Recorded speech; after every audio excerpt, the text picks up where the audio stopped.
Hello friends, welcome my class microbes classes. तो जैसा कि मैंने यूक्लिड ज्योमेट्री शुरू की थी, यूक्लिड ज्योमेट्री का क्वेश्चन नंबर 4 तक हम पहुंच चुके थे। इस वीडियो में हम क्वेश्चन नंबर 5, 6 और 7 देखेंगे। तो क्वेश्चन नंबर 5 जो है वो आपका क्वेश्चन नंबर 4 पे डिपेंड है। क्वेश्चन नंबर 4 के लिए हम क्वेश्चन नंबर 4 जो था वो हम आपको बता दें क्या था। क्वेश्चन नंबर 4 कह रहा था कि if the point C lies between the 2 point A and B such that the A C equal to B C then prove that A C equal to half A B explain by drawing the figure. तो ये आपका question number 4 कह रहा था। Question number 4 का figure हम यहाँ पे भी ड्रॉ कर लेते हैं क्योंकि हमें उसका हेल्प लेना है। तो ये एक लाइन है। क्वेश्चन नंबर 4 कह रहा है कि यह एक लाइन है जो कि ए बी है। इसकी लाइन का जो एंड पॉइंट है वो ए बी है। एक पॉइंट कोई जो है मिड में है वो है पॉइंट सी। सी जो है कुछ इस तरह से है कि ए बी जो ए सी जो है ए सी ये आपका जो है इस बी सी के बराबर है या सी बी के बराबर है, मतलब ये दोनों आपका बराबर है। ये क्वेश्चन नंबर 4 कह रहा था। तो हमें इस वीडियो मतलब इस क्वेश्चन में हमें क्या बताना है, ये क्वेश्चन आपका कह रहा कि द पॉइंट सी जो है is called a mid point of the line segment A B. Question number 4 कह रहा था। तो हमें प्रूव करना है कि ये जो पॉइंट सी है वह यूनिक है। Means every line segment has a one and only the one mid point. ये हमें प्रूव करना है कि ये सी के अलावा और कोई भी मिड पॉइंट यहाँ पे नहीं होगा। मतलब हम क्या कहें कि ऐसा हम कह दें कि यहाँ पे अगर कोई एक पॉइंट डी मैंने कंसीडर कर लूँ कि this is a point D, तो ये डी जो है ये डी इस लाइन का मिड पॉइंट नहीं होगा अगर ये पॉइंट सी ही मिड है। तो मतलब क्या करना है कि सी जो है वो यूनिक मिड पॉइंट हो। ये हमें इस क्वेश्चन में प्रूव करना है। तो क्वेश्चन आपको समझ में आ गया कि क्या कह रहा है क्वेश्चन। क्वेश्चन ये कह रहा कि एक लाइन ए बी है जिसका एक मिड पॉइंट सी है। तो हमें बताना है कि इस सी के अलावा कोई भी अदर मिड पॉइंट नहीं होगा। इस लाइन को प्रूव करने के लिए हम क्या कहेंगे, कंसीडर करेंगे कि नहीं, हमने मान लिया कि कोई एक पॉइंट जो है वो डी है जो कि इस लाइन का मिड पॉइंट है। तो हमने क्या किया, लेट किया कि लेट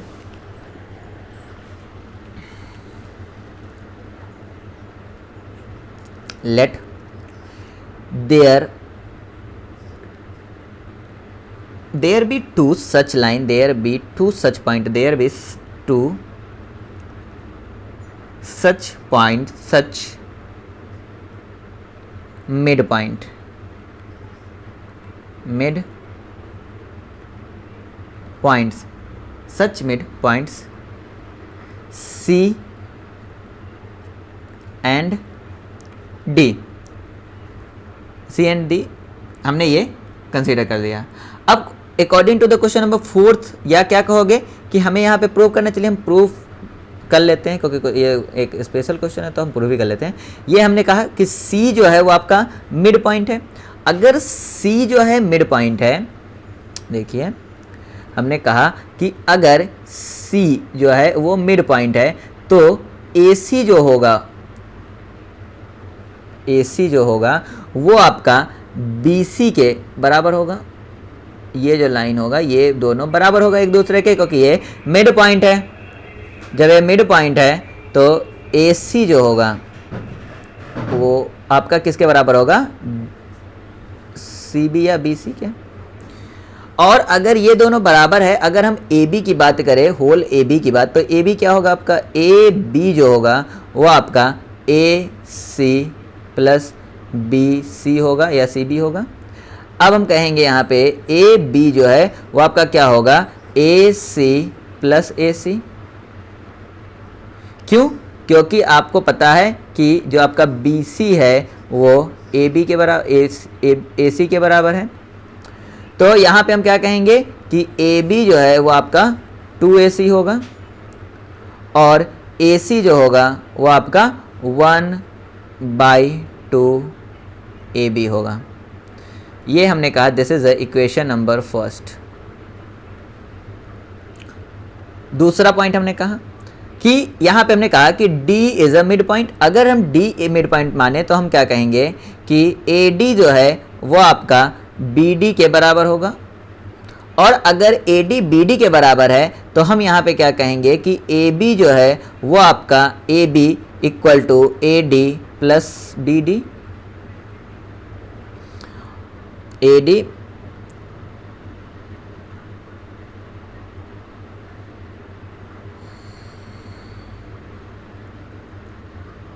हमने कहा कि ए डी जो है वो आपका हमने कहा कि A B equal to A D plus B D. अब इसमें आगे लिखें कि ए डी जो होगा वो आपका क्या होगा, ए डी प्लस ए डी। क्यों? क्योंकि आपका बी डी जो है वो ए डी के बराबर है। तो यहां पे फिर कैसे होगा, A B equal to A D. Okay, इसी को आप मान लीजिए, चलिए इसको एक स्टेप और लिख लीजिए। तो ए डी क्या होगा आपका, A D equal to half A B. Okay, देखिए अब यहाँ पे समझने की कोशिश कीजिए। ये आपका क्या है, इक्वेशन नंबर 2। यूक्लिड ज्योमेट्री क्या कहता है कि the thing which is a same and equal to each other, the things which are same and equal to each other are always each other. Means क्या है कि यहाँ पे ए सी जो है वो ए बी के इक्वल है, हाफ ए बी के इक्वल है, और हाफ ए बी किसके इक्वल है, ए डी के इक्वल है। मीन्स अगर हम ये कहे यहाँ पे कि यह ए सी जो है, ए सी ये किसके इक्वल है, हाफ ए डी के, और यह इक्वल किसके है, ए डी के नहीं, ए इक्वल है आपका हाफ ए बी के, और हाफ ए बी इक्वल है ए डी के। मीन्स ए सी जो होगा यहाँ पास वह भी आपका ए डी के इक्वल होगा। अब यहाँ से कॉमन सेंस लगाइए कि अगर ए सी और ए डी इक्वल है तो क्या इस कंडीशन में, इस डायग्राम में आपको ए सी और ए डी इक्वल दिख रहा है? यहाँ पे क्या ए सी जो है, ये वाला ए सी क्या इस ए डी के इक्वल है? नहीं है। क्यों? क्योंकि यहाँ पे ध्यान से देखिए, थोड़ा आपका गैप मिल रहा है। ये पॉइंट जो है ये गैप है। ये गैप तब कम होगा जब आप इस डी पॉइंट को यहाँ न रख के इसी पॉइंट पे रखें। मीन्स ये डी की जगह सी जहाँ पे है, इस सी और सी की जगह ही अगर डी हो जाए तो ये हमारा ए सी जो है वो ए डी के बराबर होगा। तो ये पॉसिबल ही नहीं है अगर ये डी पॉइंट इस सी पॉइंट के इस पोजीशन के अलावा अगर कहीं भी डी पॉइंट है तो ये कंडीशन आपका पॉसिबल नहीं है। तो हम यहाँ पे क्या लिखेंगे, but this is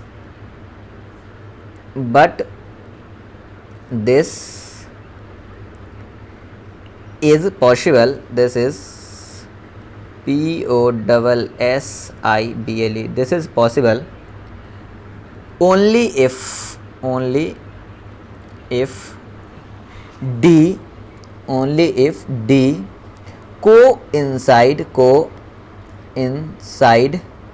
D coincides with C, coincides with C। तो इससे हमें क्या पता चला कि C के अलावा अगर कहीं और D है तो ये पॉसिबल नहीं है। Means therefore C is the unique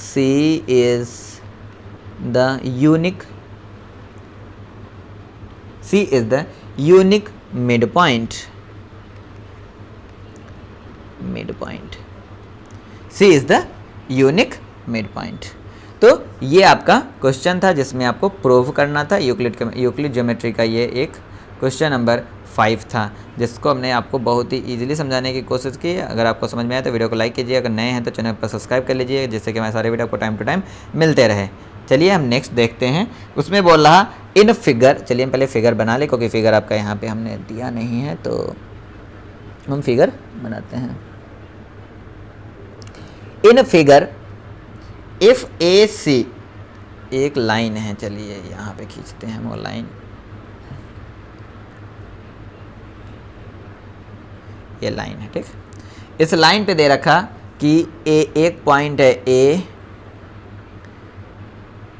एक पॉइंट है बी, एक पॉइंट यहाँ पे है सी और एक पॉइंट है डी। इतना पॉइंट है। इसमें दे रखा कि ए सी जो है, ए और सी कौन सा पॉइंट, ये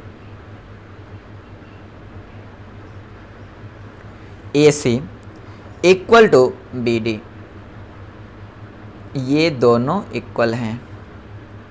तो प्रूव दैट ये हमें इक्वल है, मतलब यहाँ पे है कि ए सी जो है वो आपका बी डी के इक्वल है। हमें प्रूव करना है कि ए बी, हमें क्या प्रूव करना है कि ये ए बी जो है वो सी डी के इक्वल है। ठीक है, ओके, इसमें कोई टेंशन नहीं है, ये आपका दे रखा है। तो गिवन क्या है आपका, देख लेते हैं हम गिवन को। GIVEN गिवन है आपका ए C equal to B D. चलिए अब हम ए सी को थोड़ा देखते हैं। ए सी क्या है आपका, ए सी जो है आपका ये है, यही तो है। इस ए सी में एक पॉइंट आपके पास है वह है बी, इस ए सी में आपके पास एक पॉइंट है वह है बी। तो इस ए सी में एक पॉइंट है आपका बी, मतलब ए सी को दो टुकड़ों में बांट दिया गया है। वो आपका ए बी में है, वो आपका ए बी है और बी सी है। तो हम यहाँ पे लिख सकते हैं कि ए सी जो है वो आपका क्या है, ए सी जो है वो आपका A B plus B C. उसी तरह अगर हम बी डी की बात करें तो बी डी देखिए क्या है आपका, बी डी आपका कौन सा है, बी डी आपका यहाँ से लेके यहाँ तक है, और इस बी डी में भी एक पॉइंट आपका ये सी है। मतलब बी डी को भी दो भागों में बांट दिया गया है। तो हम इसको भी लिख लेते हैं, बी डी जो आपका लिखा है, B D equal to B और डी इक्वल टू क्या आपका बी और सी प्लस डी सी, ये आपका लिखा हुआ है, ये आपके पास है। और गिवन आपका है ए सी। आप क्या करो, इन दोनों की वैल्यू को यहाँ पे पुट कर दो। तो पुट करते हैं, हम देखते क्या आता है। अगर हम ए सी की जगह क्या लिखे, A B plus B C equal to B D की जगह क्या लिखेंगे हम, B C plus D C. अब देखिए यहाँ पे ये जो है इसके साथ कैंसिल हो जाएगा। कैंसिल कैसे हो जाएगा, ये इधर से उठ के इधर जाएगा तो ये माइनस में हो जाएगा और ये कैंसिल हो जाएगा। तो जब इस दोनों को हम सॉल्व करते हैं तो अगर हम इसको कहें कि ए बी, देखिए आप यहाँ पे कट लगा दोगे।